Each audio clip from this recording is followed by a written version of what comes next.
ओम नमः शिवाय। राधे राधे। आज इस वीडियो में मैं आपसे बात करने वाला हूँ भगवान शिवलिंग के ऊपर चढ़ा हुआ प्रसाद या चढ़ी हुई वस्तुएं ग्रहण करने योग्य होती हैं या नहीं। अक्सर करके देखा गया है, लोग मंदिर में जाते हैं, भगवान शिवलिंग पे जल अर्पित करते हैं, फूल पत्ते इत्यादि चढ़ाते हैं, फल चढ़ाते हैं और भगवान शिवलिंग के ऊपर चढ़ा हुआ जल लेकर ग्रहण कर लेते हैं और घर ले आते हैं। और बहुत मंदिरों में देखा गया है कि जो शिवजी के ऊपर प्रसाद चढ़ा हुआ होता है, जैसे फल फूल इत्यादि, वो लोगों को प्रसाद में भक्तजनों को दे देते हैं। क्या ये सही है? क्या ये उचित है? क्या कहते हैं हमारे शास्त्र? आइए आज इस बारे में हम जानते हैं। सर्वप्रथम आपको एक चीज़ मैं बहुत स्पष्ट बता दूं, जो चीज़ें किसी देवता पर हम चढ़ाते हैं, अर्पित करते हैं, यानी जो हमने अर्पित कर दिया, चढ़ा दिया, सर्वप्रथम तो उसी चीज़ को वापस लेने का कोई अधिकार होता ही नहीं है, क्योंकि हमने दे दिया। दूसरी चीज़, जब हम किसी भी देवता पर, चाहे वो शिव हैं, माँ दुर्गा हैं, कोई भी हैं, जिस पर हमने चीज़ चढ़ा दी, वो निर्माल्य हो जाती है, उसको निर्माल्य कहा जाता है और उसको कभी भी ग्रहण नहीं करना चाहिए। ये शास्त्र कहते हैं। लिंग पुराण में भी इसका वर्णन आता है, स्कंद पुराण में भी इसका वर्णन आता है, शिव पुराण में भी इसका वर्णन आता है, पद्म पुराण में भी इसके बारे में लिखा गया है। तो कौन सा प्रसाद ग्रहण किया जाता है? मैं खास करके आज शिवलिंग के बारे में बात कर रहा हूँ।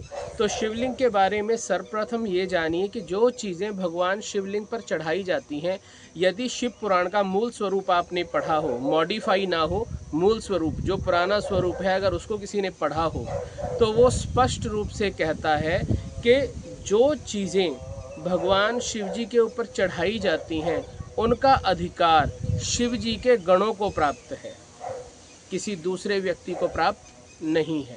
वो भी भगवान ने सती के यज्ञ में भस्म होने के बाद जो शिव गणों ने वहाँ पर माता सती के शरीर की, देह की रक्षा के लिए किया, उसके उपरांत भगवान शिव का आशीर्वाद उन गणों को प्राप्त हुआ, जिनमें मुख्यतः दो गण गिने जाते हैं, चंड और मुंड नाम के गण। उन गणों को ये अधिकार प्राप्त है कि भगवान शिव पर चढ़ी हुई वस्तुओं को ग्रहण करें, जिनको आज हम जंगम के रूप में जानते हैं। आपने देखा है ना, कभी कभी हमारे दरवाजे पर आते हैं, उनका एक क्षत्रिय तरीके का भेष रहता है, सिर पर ऐसे पगड़ी लगाकर और ऊपर मोर पंखी का मुकुट लगा होता है और घंटी बजाते हुए बम लहरी बम बम लहरी बम भोले भंडार भरेंगे, इस तरह का शिव लहरी गाते हुए आते हैं। ये अधिकार उनका है। जो ब्राह्मण इस बात को जानते हैं, जो लोग इस बात को जानते हैं, वो हमेशा शिवजी पर चढ़ी हुई वस्तुओं को इकट्ठा करके, जो चीज़ें जल प्रवाह के माध्यम की हैं उनको जल प्रवाह कर देते हैं, और जो चीज़ें ग्रहण करने योग्य हैं, यहाँ तक है कि शिवलिंग के ऊपर चढ़ी हुई दक्षिणा भी इकट्ठी करके जंगम को दी जाती है। शिव मंदिर में पूजा करने वाले पंडित का भी ये अधिकार नहीं है कि जो शिवजी के ऊपर दक्षिणा चढ़ी हुई है वो रख ले, वो भी जंगम के लिए देनी चाहिए। ये हमारे शास्त्र बहुत स्पष्टता से हमें बताते हैं। एक तो कारण ये है। दूसरा कारण, यदि किसी ने स्वामी कार्तिकेय के जन्म की कथा सुनी हो या पढ़ी हो, वो इस चीज़ को भली भांति समझ सकता है कि माँ पार्वती ने श्राप दिया था कि जो शिव तत्व है उस पर माँ पार्वती का अधिकार है, किसी और का अधिकार नहीं है। देवताओं ने उस अधिकार को लेने की कोशिश की तो माँ पार्वती ने श्राप दिया कि आज से तुम निर्वंशी हो जाओगे, तुम्हारे संतान नहीं होगी। और उस समय के बाद पारिवारिक रूप से किसी भी देवी देवता के संतान नहीं हुई है।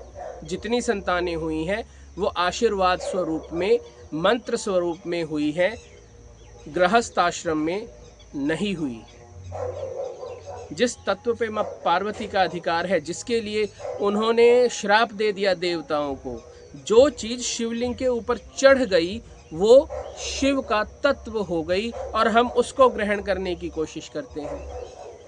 शिव और पार्वती के आशीर्वाद स्वरूप चंडमुंड को ये अधिकार मिला। चंडमुंड एक राक्षस भी हुए, मैं उनकी बात नहीं कर रहा। चंडमुंड जो गण हैं शिव के, जिनको खुश होके एक बार शिव ने आशीर्वाद दिया, फिर माँ पार्वती और शिव ने दोनों ने आशीर्वाद दिया कि जो कोई भी वस्तु शिवलिंग के ऊपर चढ़ाई जाएगी उस पर आपका अधिकार है। तब से ये अधिकार शिव गणों को प्राप्त है। आज के समय में हम शिव गणों को जंगम के रूप में जानते हैं। तो इन चीज़ों से बचिए। किसी भी कथावाचक के पीछे लग के या किसी भी व्यक्ति के पीछे लग के आप उन चीज़ों को ग्रहण ना करें, क्योंकि जब चंडमुंड को ये अधिकार दिया गया था तो साथ में ये भी कहा गया था कि यदि तुम्हारे अधिकार को कोई ग्रहण करेगा, लेगा, तो उसको दुख, दारिद्र्य और दुर्भाग्य की प्राप्ति होगी। ये हमेशा याद रखें। कहीं कहीं मान्यताओं के अनुसार, जैसे 12 ज्योतिर्लिंग हैं, तो कहीं कहीं मान्यताओं के अनुसार उन पर चढ़ी हुई वस्तुएं वितरित होती हैं, उसका कोई भी दोष नहीं है। इसको किस प्रकार समझेंगे? जिस प्रकार जो लोग भगवान विष्णु की पूजा करते हैं, जो भगवान कृष्ण की पूजा करते हैं, वो एकादशी में चावल नहीं खाते हैं, सबको पता है। भगवान विष्णु पर चावल नहीं चढ़ाए जाते, कृष्ण जी को चावल नहीं चढ़ाए जाते, ये सब लोग जानते हैं। किंतु जगन्नाथपुरी में भगवान विष्णु को सुबह शाम 12 महीने 30 दिन चावल का ही प्रसाद लगाया जाता है। तो इसका मतलब ये तो नहीं हो जाता कि अगर वहाँ लगाया जाता है तो सब जगह लगाया जाएगा, नहीं, वो वहाँ की मान्यता है। इस प्रकार यदि किसी ज्योतिर्लिंग पे, यदि किसी तीर्थधाम पर शिव जी पर चढ़े हुए फल को या मिठाई को वितरित करने की परंपरा है तो उसका कोई दोष नहीं है। किंतु साधारणतः हम घर पर पूजा करते हैं या हमारे गली मोहल्लों में, शहरों में मंदिर होते हैं, जो शिव जी के ऊपर प्रसाद चढ़ता है वो कभी भी ग्रहण नहीं करना चाहिए। तो क्या शिव का प्रसाद ग्रहण नहीं करना चाहिए? इसके पीछे भी भेद है। 2 चीज़ें होती हैं। मैं घर से पूजा के लिए गया, मैंने बिल्व पत्र, भांग, धतूरा, जल, दूध, दही, शहद, शक्कर भगवान शिव पर चढ़ाए, फल चढ़ाए। जो डायरेक्टली यानी जो सीधे भगवान शिव पर चढ़ाए गए हैं वो नहीं ग्रहण करने चाहिए। मैं साथ में एक प्रसाद की थाली लेके जाता हूँ, उसमें कुछ मिठाई और फल रखता हूँ, वो सीधे शिवलिंग पर नहीं चढ़ाता हूँ, शिव जी के पास रखता हूँ, शिवलिंग के पास रखता हूँ भगवान के प्रसाद के लिए। वो ग्रहण करने योग्य है, उसको लिया जा सकता है, उसको लेकर ब्राह्मण प्रसाद रूप में दे सकता है, ना कि शिवजी पर सीधे चढ़े हुए पदार्थ को। तो आइंदा से याद रखें, शिवजी के ऊपर चढ़े हुए, सीधे रूप से चढ़े हुए जल, पत्ते, फूल या प्रसाद कभी भी ग्रहण नहीं करने चाहिए। इससे दुर्भाग्य आता है। हम सौभाग्य के लिए लेके आते हैं, लेकिन इससे दुर्भाग्य आता है। ये हमेशा याद रखें। आइंदा से इन चीज़ों का ध्यान रखें। कभी भी कुछ भी करते हुए हमेशा इस चीज़ का ध्यान रखें कि हमें भेड़ नहीं बनना है, किसी के पीछे ऐसे ही नहीं लग जाना है। कथा सुनते हैं ना, शिव पुराण सुनते हैं। जब कोई कथावाचक शिव पुराण में कहता है जी आप जाइए और उसका जल लीजिए, आपका रोग दूर होगा, फलाना दूर होगा। जब भगवान शिव ने प्रत्यक्ष ये कह रखा है कि 1 लोटा जल शिव जी पर चढ़ाने पर हर दुख, दारिद्र्य और रोग दूर होता है, तो उस चढ़े हुए पदार्थ को लेने का मतलब क्या बनता है? पहली चीज़। दूसरी चीज़, जो कथावाचक आपको ये बता रहा है कि आप उस चीज़ को ग्रहण करिए, वही कथावाचक कथा करते हुए ये भी तो बताता होगा ना कि कार्तिकेय स्वामी के जन्म के समय माँ पार्वती ने श्राप दिया था देवताओं को कि जो व्यक्ति शिव के तत्व को ग्रहण करता है, यानी देवताओं ने ग्रहण किया, उनको निर्वंशी होने का श्राप माँ पार्वती ने दिया। या वो चंडमुंड की कथा नहीं सुनाता होगा कि जिनको शिव के ऊपर चढ़े हुए प्रसाद को ग्रहण करने का स्वयं भगवान शिव ने आशीर्वाद दिया और कहा कि भाई चंडमुंड, ये तेरा अधिकार है, यदि इस अधिकार को कोई और लेगा तो उसको दुख, दारिद्र्य और दुर्भाग्य झेलना पड़ेगा।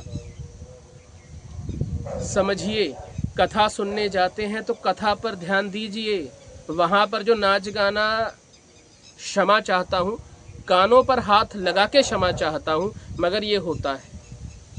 कथा के नाम पर बहुत सारी कथाओं में नाच गाना प्रमोट किया जाता है। लोग वहाँ कथा सुनने नहीं जाते हैं, बहुत सारे, मैं सबकी बात नहीं कर रहा हूँ, क्षमा मांगता हूँ यदि आपको ठेस पहुँचती हो तो। लेकिन लोग कथा सुनने, कथा ग्रहण करने नहीं जाते। कथा के बीच में भजन के मतलब से संगीत और नृत्य का जो वहाँ पर दिखावा होता है, लोग उसके लिए जाते हैं।